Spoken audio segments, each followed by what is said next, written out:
Good afternoon, everyone, and welcome to Ohio EPA's What to Expect During an Ohio EPA Inspection presentation.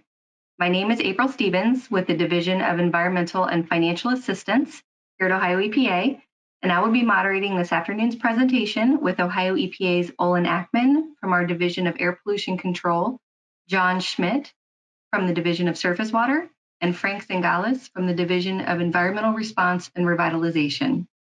We also have a handful of experts from each division behind the scenes helping to answer submitted questions. And with that, I'm going to turn it over to Olin Ackman. Okay, thank you, April. Well, welcome to What to Expect During Ohio EPA Inspection. Some of the things we're going to be going through today, we're going to give you an overview of the processes for inspection for air pollution, wastewater, including stormwater and hazardous waste. Also identify what the inspectors for each of these environmental media are going to be looking for, how best to prepare for these inspections, both physical, and we're still doing a few virtual inspections. We're going to identify some common violations that we see during our inspections and give you some do's and don'ts. A little bit about myself. I'm Olin Ackman. This is my 29th year with Ohio EPA. All 29 years have been spent as a field inspector. Since 1999, I've been with the Division of Air Pollution Control, working in both permitting and compliance, which includes inspections, working in our Southeast District office down in Logan, Ohio, and here in our Central District office located in Columbus. So this is our first poll of the day of 6. Have any of you participated in an inspection with Ohio EPA? All right, thank you, April. Well, it looks like most of you have had some participation with an Ohio EPA inspection. That's good to hear. Hopefully, this presentation, you learn a few things. And for those of you who haven't had an inspection, hopefully this gives you some insight and kind of removes any mysteries that you may have about what to anticipate during an Ohio EPA inspection. I promise it's not as bad as maybe what some people might say it is. So continuing. It's important to note that Ohio EPA has 5 divisions, and each one of these divisions are responsible for their own inspection, and they have their own inspectors, okay? We do not wear one hat, so to speak. So when I'm out looking at an air pollution source, I'm only looking at air pollution sources. I'm not looking at surface water sources. That's going to be John Schmidt's responsibility. It's just like John's not going to be looking at hazardous waste storage. That's going to be Frank Zingales' responsibility. Sometimes, on occasion, you may have what we call multimedia inspections, where you have more than one inspector present during an inspection. But most of the time, it's probably just going to be one inspector looking at your facility. And you may have one or more inspections during the course of the year. Depends upon what your permitting obligations are or regulatory obligations are. So how are the inspections selected? It's going to be one of 4 things. So it's primarily going to be the first 2. So it's going to be an annual compliance inspection. Ohio EPA does get grant money from US EPA. As a result, US EPA has expectations how often we inspect facilities. So for example, Title V facilities under the AIR program are going to get inspected once every 2 years. Wastewater treatment plant facilities under the surface water program are going to get inspected every couple of years, and large quantity generators of hazardous waste. All 5 divisions in the aforementioned slide get complaints, okay? People see something, they smell something, a pipe is discharging some material into a stream that's concerning, hazardous waste drums, things like that. It could be anything. People call in complaints, we have to look into them. Significant non-compliance, if it's a facility that has some compliance issues, we'll be working with them for increased inspections for the purpose of returning compliance, or special inspection initiatives. These are targeted to small mom and pop facilities for the purposes of education and ongoing compliance. It's important to note that compliance inspections may be announced, and then they may not be announced, but complaint investigations are generally not announced. So the inspection process for each of the divisions represented today for all divisions with Ohio EPA are going to kind of follow this procedure. So there's going to be an opening meeting.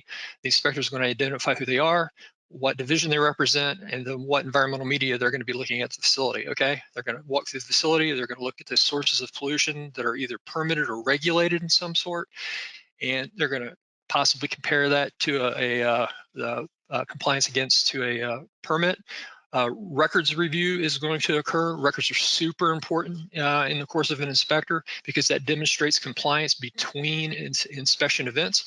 We'll have a closing meeting. We'll let you know what we see. We'll take any questions that you may have, and then we're going to follow up with a letter. So you get a thumbs up letter, notice of compliance, or what I call a sideways thumb. It's a notice of violation. That's just going to identify some potential violations, set forth a time frame to correct them. Frank's going to talk about that at the end of the presentation.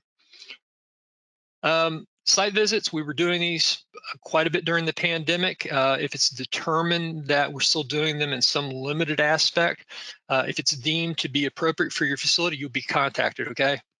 And you might want to refer back to this slide, and we'll work through with you to determine what needs to occur, okay?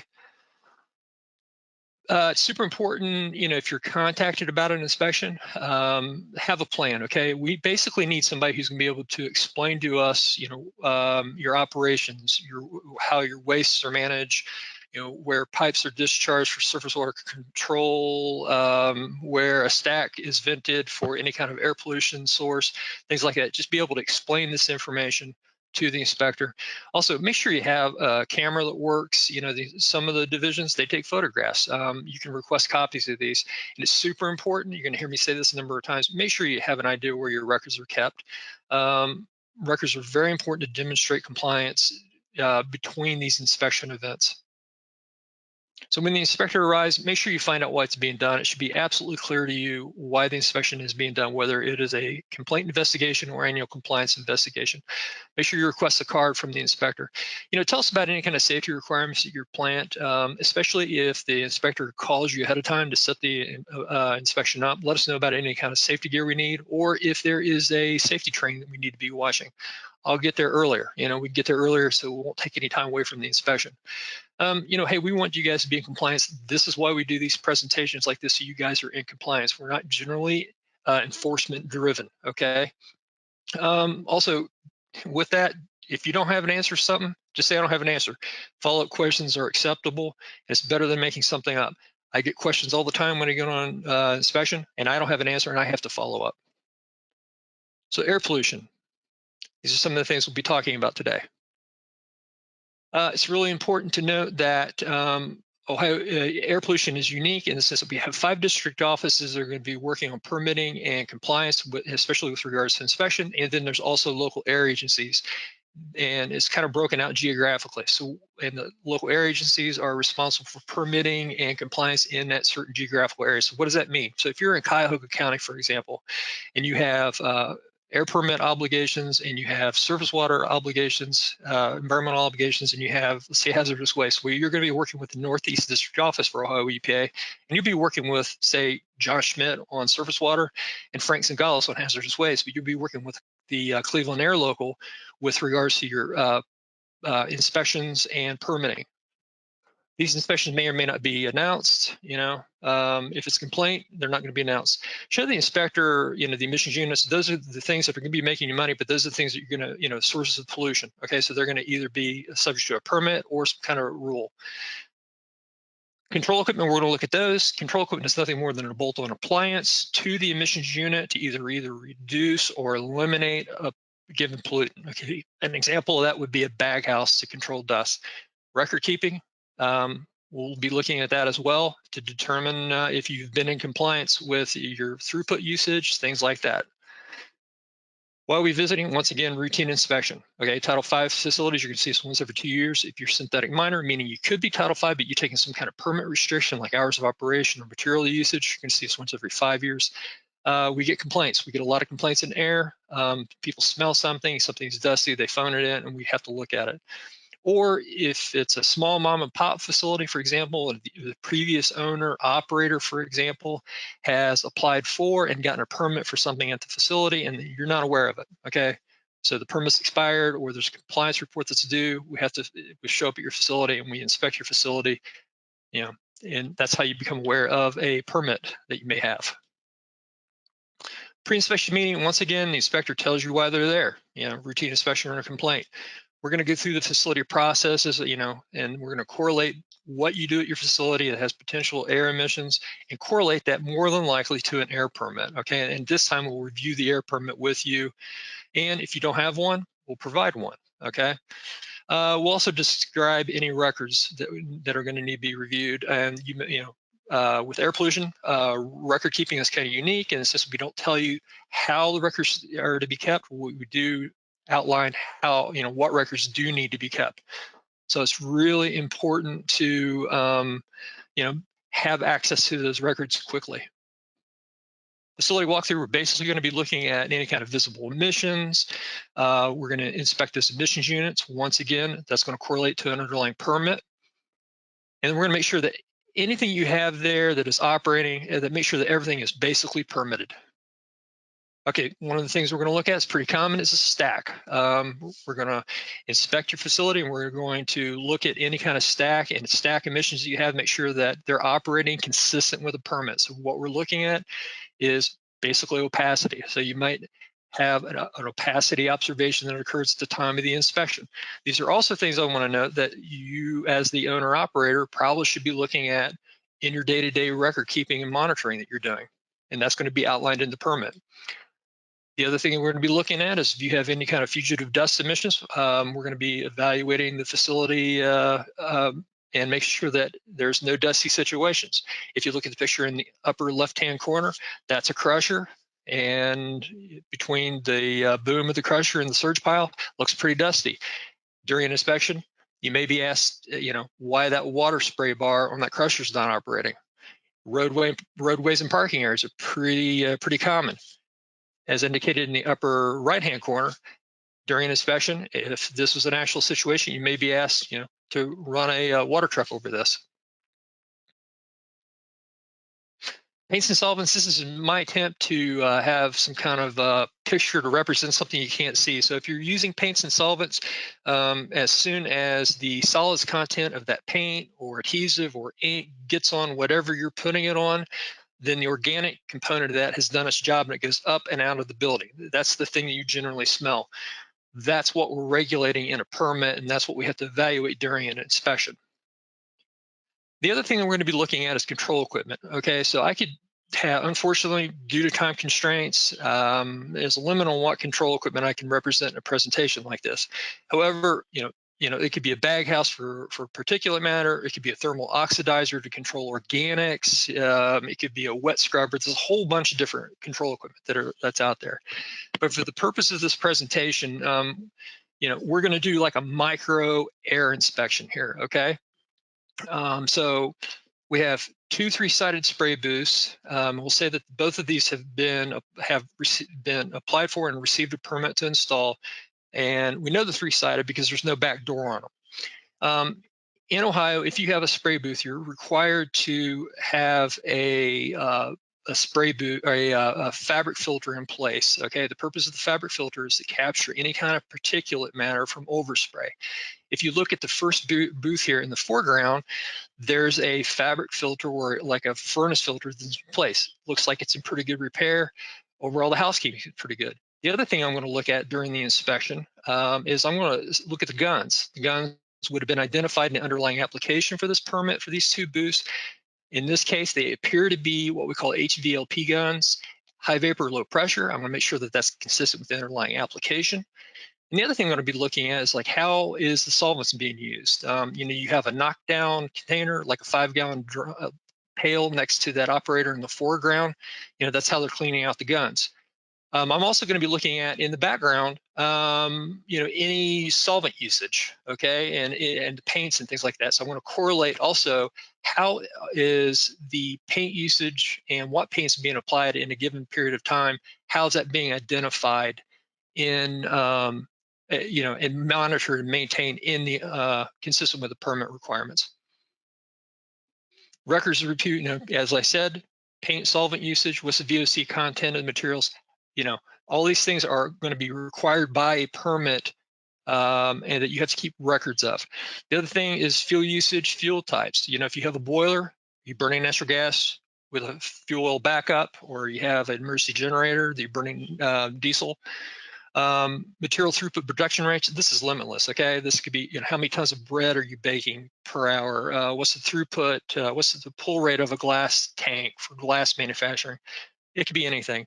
Pollution control, equipment monitoring, maintenance. Was that fabric filter in place for the spray booth? What's the pressure drop across the bag house for particulate matter? When was the last time the bags in a bag house have been changed? If you forget everything about my presentation today, I want you guys to remember this. It's like, permits are really important because permits outline what you need to be doing with regards to monitoring, record keeping, and reporting, okay? Our number one violation we have in air pollution control is what we call administrative violations. That's where it's just either the records aren't kept properly or they're not kept properly at all. I guarantee you we have about 177 people on this training today. Well, exactly 177 people. Somebody on this call, I would venture to guess today, has an air permit. And if I were to show up at their facility, you probably don't know where your air permit's at. There's no shame in that, okay? It's important you have a copy of the air permit and read it because that's the instrument that kind of outlines what you need to be doing. And if you don't have it, if you're not familiar with it, you really don't have an idea of what you need to be doing. And that's the thing that an inspector is using to establish compliance. The other thing is that you've paid for these permits, okay?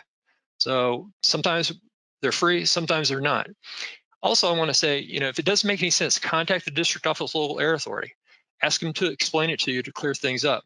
Also, like I used that slide before talking about the operators, if it's their obligation to keep track of how much coding is being used, make sure that they understand what needs to be recorded, okay?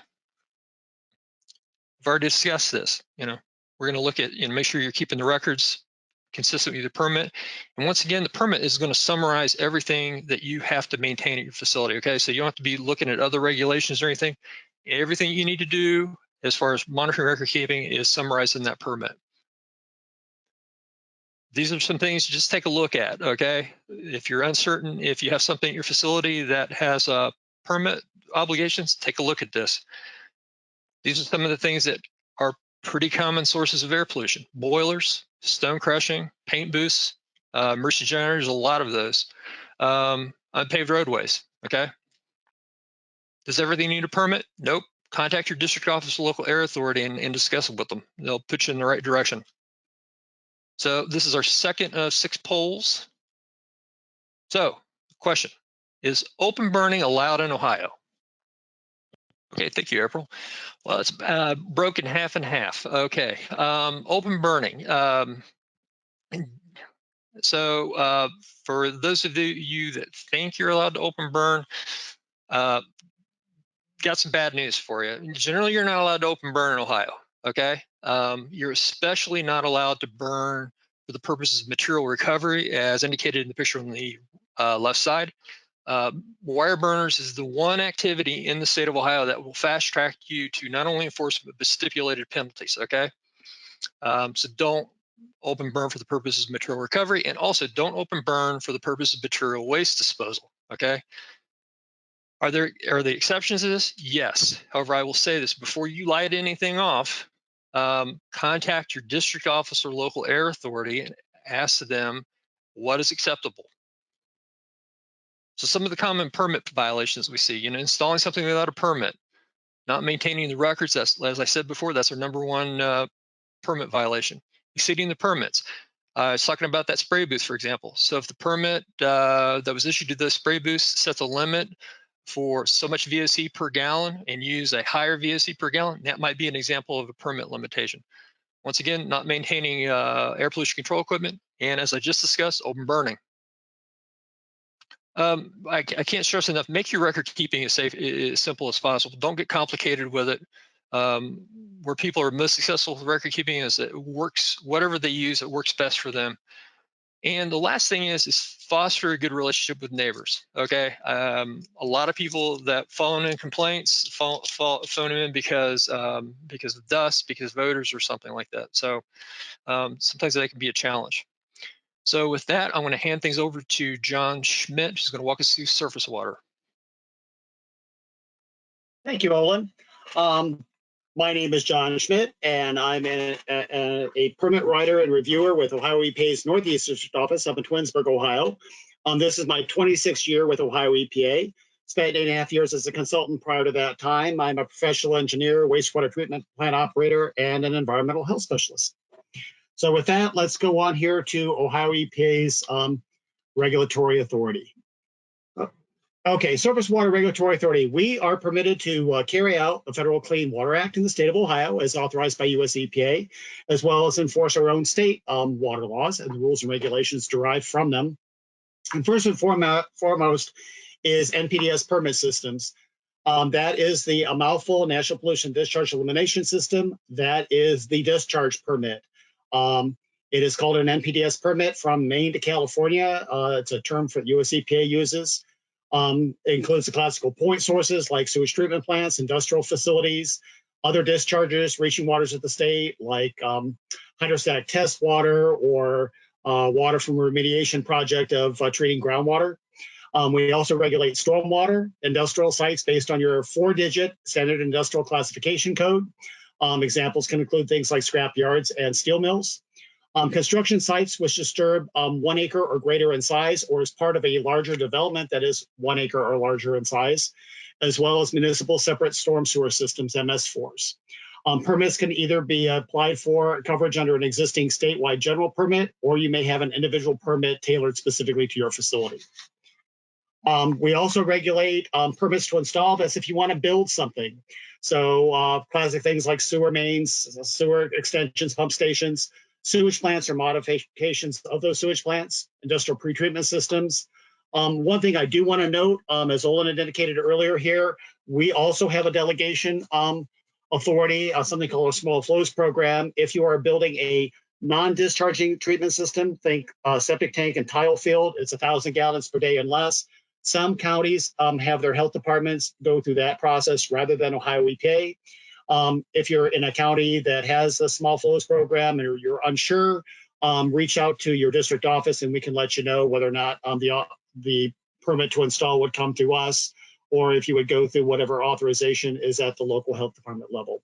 We also regulate industrial discharges, industrial wastewater, which is directed to centralized sewers. Sometimes you have to treat it to a certain level before the sewer authority can accept it. Falls into one of two categories. Larger sewer authorities have approved treatment programs that issue their own discharge permits. We go out and oversee those programs on a periodic basis. And if it's a smaller one, the discharge permit may be issued by Ohio EPA, and we work in conjunction with those smaller sewer authorities. We also regulate wetland and stream modifications or stream crossings. You want to first check with the U.S. Army Corps of Engineers under Section 404 of the Federal Clean Water Act. In our district office, we work with the Buffalo District, the Pittsburgh District, and the Huntington District. Other portions of the state may work with other folks. If needed, you may also need what's called a water quality certification under Section 401 of the Federal Water Quality Act. But the Army Corps of Engineers will direct you towards us. You always want to start with the Army Corps on that. And just like any other program, we respond to complaints as they arise. It's poll time. And with that, what NPDES permit records should you be able to either have available for inspection or prior to the inspection if it's a virtual visit is applicable? A would be a wastewater and or stormwater process flow diagram. Training records on a stormwater pollution prevention plan. C would be discharging a sanitary wastewater treatment plant logbook, or a stormwater best management practice inspection logs and annual certification, or E, all of the above. There you go. And it looks like the vast majority of you answered all of the above, and that is the correct answer. You do want to have all of those things readily available to you if Ohio EPA, a surface water inspector, comes knocking on your door. So very good job with that. So moving on. Common regulated discharges. I'm going to kind of go through these rather quickly. The next 3 slides I want to have, you can certainly refer to for your reference. I do want to kind of talk about one of the ones most commonly missed with this. And on the first slide here, I direct your attention to the upper right, equipment cleaning. That's probably one of the most common ones that we see when we go out to visit a site. Somebody's cleaning a piece of equipment, they drain it out into the parking lot, and then the water is just running into the nearest storm drain. That water needs to be collected and managed as if it was processed water because of the contaminants coming off of it. And on the next one here, there are two I kind of want to direct your attention, which is the top left and the bottom right. Air pollution control equipment blowdown. Things like a boiler blowdown, condensate that may be coming off of a compressor. That water is not permitted just to simply go out through the back of the building and dump out onto the ground. It needs to be directed to sanitary sewers or to your wastewater treatment plant. And with floor drains, if you're in an older building, chances are those floor drains may be just simply tied to the storm sewer. Those floor drains can catch a variety of materials within a building and would need to be collected and directed to either an industrial wastewater holding tank, to a sewer, or to your wastewater treatment plant. And on the third one here, I want to direct your attention to the top right, water treatment backwash. If you're in an area that doesn't have sewers, chances are you're in an area that doesn't have water. And so you may have a water well, and with that water well, you may have a water softening system and or a water treatment plant that has sand filters or something like that that has a backwash to it. That backwash and brine that may come off of a softening process is not permitted just to drain out into the ground behind the building. It's, again, to be treated as a processed water and needs to be directed to the wastewater treatment plant or to sanitary sewers or to some type of a holding tank. Surface water inspections. When inspections occur, just as Olena mentioned it with his program, it kind of tends to vary by what the activity is. If it's a site evaluation where you're proposing to put in something brand new, we're certainly going to go out and take a look at the ground, particularly if it is discharging into the ground, like you're going to have a classic septic tank and tile field, some type of an on-site system. We routinely inspect for point sources under NPDES permits and our grant commitments with US EPA. If you're a major facility, as in discharging more than 1 million gallons per day, expect a routine inspection like every 1 to 2 years. And if you're a minor, under 1 million gallons per day, kind of expect a inspection typically at least once per permit cycle. If you're in noncompliance, and as Olin had mentioned, significant noncompliance within our program, noncompliance means more frequent inspections. We do frequently see our construction sites, as many as we can in the summertime and during the busy construction season, and we respond to complaints as needed. What do we look for? We're going to look for the terms and conditions of whatever your authorizing documents are. That can be an NPDES permit, an indirect discharge permit, a permit to install, could even include things like findings and orders. We're going to look for changes in proposed changes in waste streams since the last time we've been out, both in terms of volume or chemistry. If you're an industry that is categorically regulated, that is regulated under 40 CFR 400 through 499, we're going to look to see if any of those changes are categorically regulated waste streams, because that will affect your permit. And we're also going to be looking for any modifications to your treatment system since the last time we've been out there, because many times those things are going to require a permit to install. Do we do sampling? Yes, we do sampling, mostly in our rivers, lakes, and streams. Do we do sampling at facilities? Yes, we do, but it is pretty rare. Our program is set up to handle self-monitoring and reporting through our monthly electronic discharge monitoring reports. If you have problems, as Olin indicated, the worst that you can do is not communicate with us. If something's going on, please get hold of us. We really are here to help you. And we all have a common goal to have you in compliance with the rules and the regulations and your authorizing documents. For the pre-inspection meeting, once we kind of get to your site, it is kind of important that we kind of know ahead of time if you have any special PPE requirements, personal protective equipment. We will kind of announce what the purpose of our visit is. Typically, it's a routine inspection. We're going to review any compliance information before we go out, and we want to go over that with you when we're out there. We'll have with us a flow diagram and a site map and ask if that information is verified as still current or if any changes need to be made to it. And we'll review any on-site information that may occur either before or after the facility walkthrough. We'll do the walkthrough. We're going to look for permit records and compliance. We may ask beforehand if we're doing virtuals. Our program is generally not doing virtual inspections at this point, although we have been permitted by US EPA to still do virtual inspections through the end of the month here. But I think most people have pretty much gone to physical inspections. Expect a process-based inspection. We're going to kind of start where the wastewater is generated and work our way through the treatment process until the final discharge to the environment. We're going to certainly look at things like conveyance systems, sumps and pits and lines, site drainage, outfalls, treatment systems, function and maintenance records that you may have on those. And we're going to look at ancillary operations such as sludge management, if it's applicable. We're going to look at sampling procedures. You know, do you have to collect grab samples? Do you have to collect composite samples? Do you have a composite sampler? We're going to look for calibration records on equipment. So if you've got meters out there that are collecting things like pH or temperature or something like that, we're going to look for calibration records. We're also going to look at proper sample storage. So with stormwater management, if you're subject to industrial stormwater monitoring, we're going to be certainly looking at that stormwater pollution prevention plan, your virtual inspections, facility inspections, annual certifications, training records. And if you have a plan, is it being updated regularly? Hint, it's at least annually. With general housekeeping, you know, if you have written standard operating procedures, like in your stormwater pollution prevention plan, are people actually following those standard operating procedures? Common program violations that we come across with these, that is going to include failure to obtain a permit, either an NPDES discharge permit or a permit to install.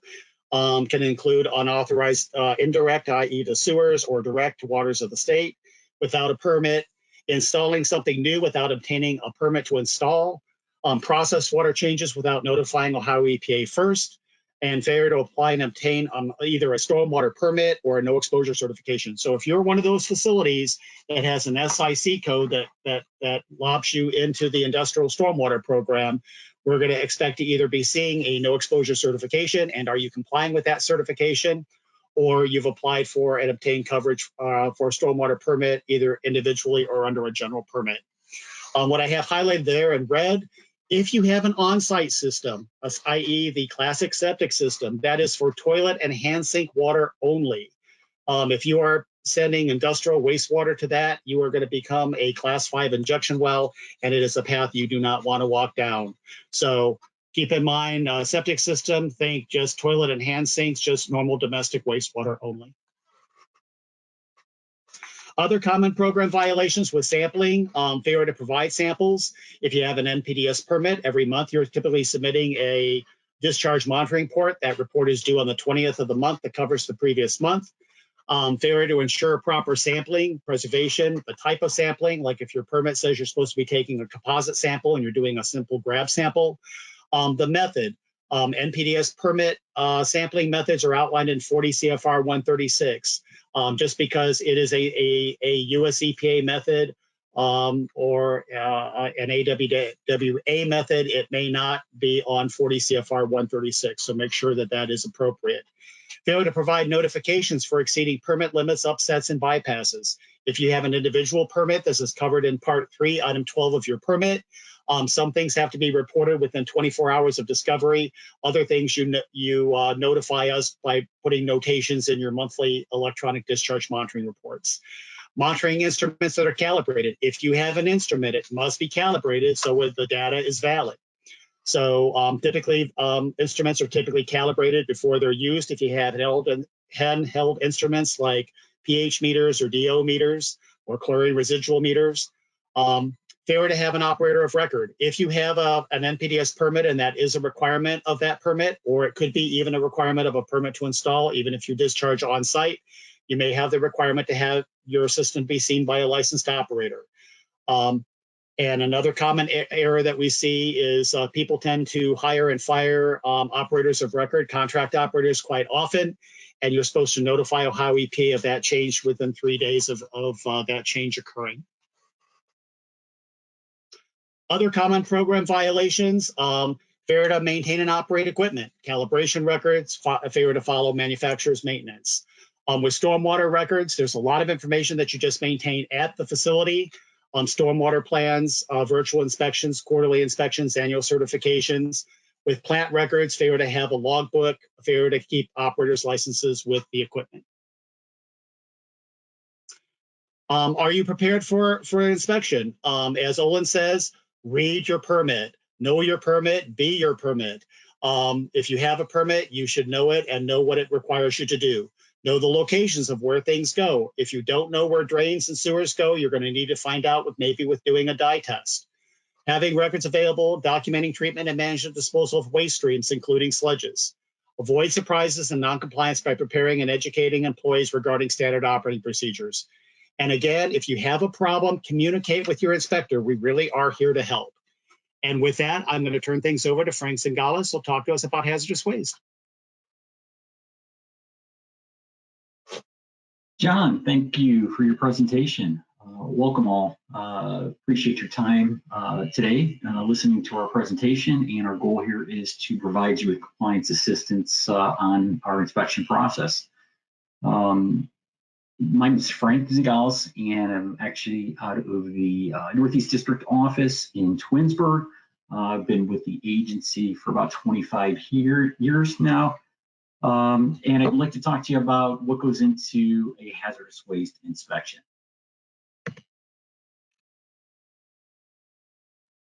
All right, so a little repetition, but wanted to talk about some nuances that would pertain to our hazardous waste inspection process. First, our hazardous waste inspection types will focus on planned inspections where we would evaluate certain industry types. And what I mean by that, typically it would be large quantity generators or treatment, storage, and disposal facilities. Large quantity generators are inspected once every 3 to 5 years, whereas treatment, storage, and disposal facilities are inspected on an annual basis. As you've heard, we do conduct complaint investigations, and we will participate in multimedia inspections where we will be present with other Ohio EPA programs that may be assessing air, water, or waste. As far as our inspections, traditionally, they had been conducted as unannounced inspections with an on-site visit. Due to the pandemic, we had been using virtual tools to conduct those inspections. For example, we may conduct a pre-meeting using like Teams or Zoom, followed by an on-site inspection. And lastly, be aware that US EPA, in particular Region 5, may conduct inspections in Ohio. All right, so our hazardous waste inspections will include or assess compliance for hazardous waste, used oil, and universal waste.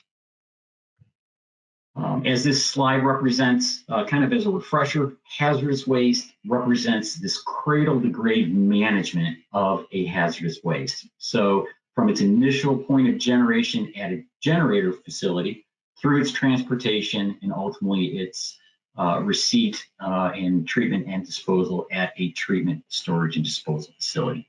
Recognize that compliance could be assessed throughout this process that's up on your screen. All right, as far as the hazardous waste inspections, generally speaking, this presentation is going to focus on the generator inspections. And what I mean by that is 3 generator inspection types. We have a very small quantity generator, small quantity generator, and a large quantity generator. Those generator categories are established by the amount of hazardous waste that you generate on a monthly basis, or it could be established by the amount of hazardous waste that you are accumulating on site. Very small quantity generators have fewer regulations to comply with, whereas more regulations apply as you generate more hazardous waste. So small quantity and large quantity generators are going to have more regulations to comply with. And then the last link in this cradle to grave concept are permitted treatment, storage, and disposal facilities. These facilities have extensive requirements for the management, treatment, disposal of hazardous waste, and these are authorized through an Ohio hazardous waste facility installation and operation permit. As I mentioned, the focus of today's presentation is going to be directed at generators of hazardous waste. And having said that, I wanted to cover what goes on or what transpires during a hazardous waste inspection. As you've heard from previous presenters, we'll conduct an opening meeting. During that opening meeting, once again, purpose of the inspection. The other thing that I would draw your attention to is if there's any confidentiality or trade secret claims that your facility may have related to processes that we're going to be looking at, please bring those to our attention. There is a process to address that, those trade secret claims. In addition, we'll talk about obviously your process and any of the wastes that are generated and how they're being managed. And lastly, identify what documents need to be reviewed. Following that, the records review, generally speaking, for a small or large quantity generator, would focus on waste evaluation information, a very important concept that I'll talk to you about in a few slides, manifests and land disposal restriction forms or LDR forms, inspection logs for hazardous waste containers and emergency equipment. For large quantity generators, personal training program and contingency plan. And if you are managing hazardous waste in a tank, we will identify what records are that would need to be reviewed. And lastly, universal waste and used oil management information.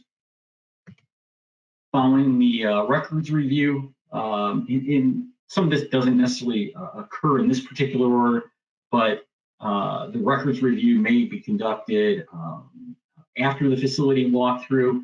It just depends on how the inspector chooses to arrange this inspection.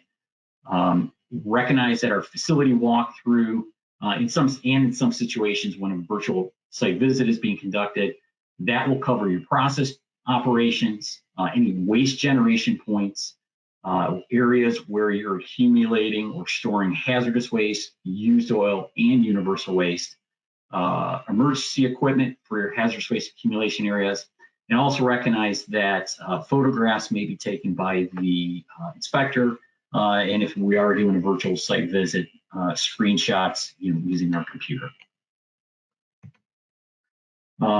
Following this process, we review a closing meeting. The closing meeting would identify whether there's compliance or violations that were found.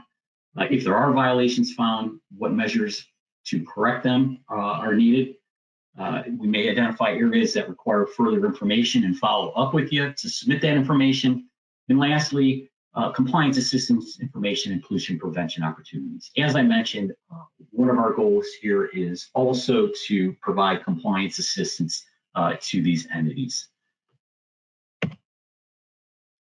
All right, so you can be prepared for a hazardous waste inspection by ensuring that all wastes have been evaluated. Once again, I'll spend a few minutes on this topic.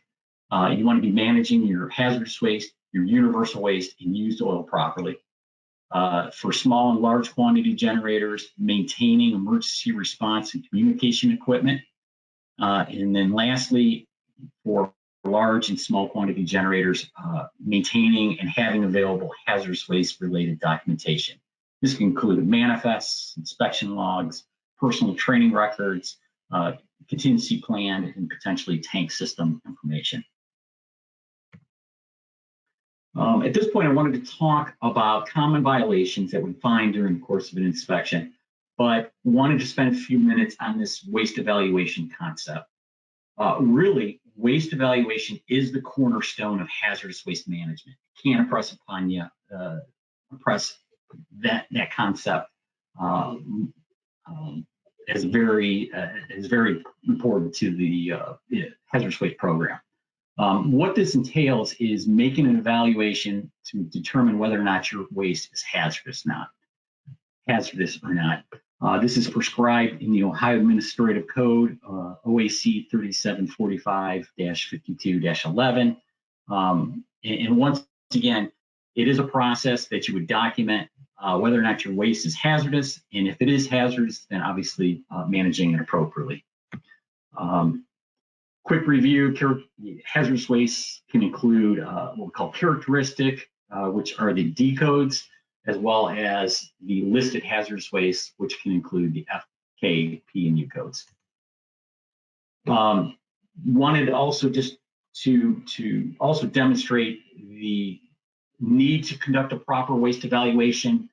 In some situations, by failing to conduct an adequate waste evaluation can lead to some significant violations. These could include unlawful treatment of hazardous waste, unlawful storage of hazardous waste, unlawful disposal of hazardous waste, as well as waste incompatibility issues. I recognize that these are kind of on the extreme, but wanted to impress upon you the very important concept of conducting a proper waste evaluation. Okay, moving on. Other common violations can include container management. For example, containers of hazardous waste need to be labeled as hazardous waste. For containers that are in a central accumulation area, they need to be labeled as hazardous waste, as well as have a accumulation start date. And lastly, the containers need to have a hazard indication on them. This is a relatively new or newer regulation that Ohio Hazardous Waste Program adopted as part of the Generators Improvement Rule in October of 2020. But the hazard indication is a marking on the container that represents the hazards of the contents of the container. So in these examples, we have a corrosive hazardous waste, and there could be a corrosive marking for DOT purposes that is used, or HMIS or NFPA could be also used. Next, other container management violations include open containers. If you're not adding or removing waste to the container, then it needs to be closed, as well as container condition. Obviously, if it's leaking or develops or becomes compromised, then that container would need to be addressed. And in this last example, maintaining adequate aisle space to conduct inspections, as well as be able to get emergency equipment amongst these containers. Other violations related to universal waste management include packaging and labeling. For example, in this photograph, universal waste lamps need to be containerized, stored in a closed container, and labeled as universal waste lamps, used lamps, or waste lamps. Moving on to used oil management. Used oil needs to be stored in a suitable container or tank. That tank or container needs to be labeled as used oil, not waste oil, but used oil. And if you were to have a release of used oil, the used oil needs to be collected or cleaned up and appropriately managed, as well as addressing the container or tank. For record-keeping violations, in particular for hazardous waste purposes, common ones that we see are associated with manifests and land disposal restriction forms. Manifests can represent ones that are improperly completed. In addition, you want to ensure that you are receiving the designated copy of the manifest back from the TSD. So what I mean by that is at the bottom of the manifest, you want to ensure that you are seeing the handwritten signature from the designated facility. That is your information that identifies that the waste was received at the TSD facility. In other situations, LDR notifications are not being maintained. Other common hazardous waste violations, in particular as they relate to a large quantity generator, are not maintaining a personal training program. For example, a personal training program lacks job titles, job descriptions, as well as the type and frequency of training, as well as failure to provide initial and annual refresher training. For large quantity generators, a contingency plan is required. In some of the situations that we've seen, the contingency plan has not been updated to reflect changes to the facility or personnel. If there are any large quantity generators listening today, please take a look at your contingency plan to ensure that your emergency coordinator list is up to date. Another recent revision to the hazardous waste rules as a result of the generator improvement rule was this quick reference guide. So large quantity generators, please take note to the contingency plan and quick reference guide requirements. Okay, now it's poll time. All right, what I'd like to do is, for everybody listening, please identify what is the cornerstone of hazardous waste management. Is it container labeling and dating, emergency equipment inspections, waste evaluation, contingency plan development? Please select one answer. All righty. Well, waste evaluations majority, I see. Excellent response. That is the cornerstone of hazardous waste management. So thank you. So after the inspection, what I'd like to do is take a few minutes just to talk about what occurs after the inspection. Basically, a company will receive a compliance letter, which means the facility is meeting the requirements reviewed during the inspection. Please recognize that that does not mean compliance with all of Ohio EPA regulations, but just the inspector's division. The other letter or inspection package that you could receive is what we call a notice of violation letter. This letter would describe the violations that were observed or documented, would identify what is needed to correct the violations, as well as a time frame to correct the violations. These inspection letters may also be accompanied by an inspection report or checklists that are completed.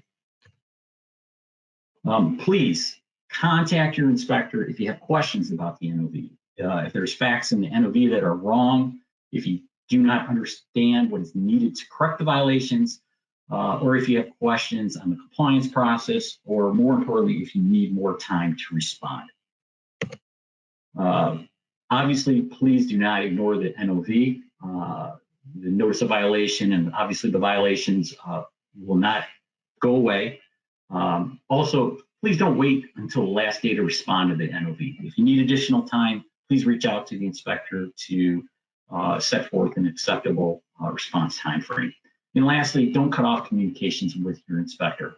They are an excellent resource to help you resolve the violations. Most violations are resolved without further legal actions or fines, and please take steps to avoid enforcement by using the number of guidance that we've provided through the course of this presentation. Lastly, once all violations are resolved, your facility would receive a resolution of violation letter. On your screen right now are several compliance assistance resources. These are found in these presentation slides, so feel free to refer to that. And lastly, presentation takeaways. As all three of the presenters have indicated, please have a plan and designate a backup environmental contact if needed. Know your processes and permits. Please be honest, don't speculate during the course of the inspection process. Retain your documents and keep them organized. And if violations are found, please address them in a timely manner. And then lastly, contact information for Olin, John, and myself are available in the slides themselves. And at this point, April, I'm going to turn it back to you. Great. Thank you, Frank. And thank you, Olin and John, as well. And thank you to our subject matter experts for answering questions throughout the webinar. Thanks, as always, to our behind-the-scenes team that helps us keep the webinars running smoothly. And thanks to all of you for attending today's webinar. We'd also like to quickly bring your attention to our Encouraging Environmental Excellence Award Program, which recognizes entities for exceptional achievements in environmental stewardship.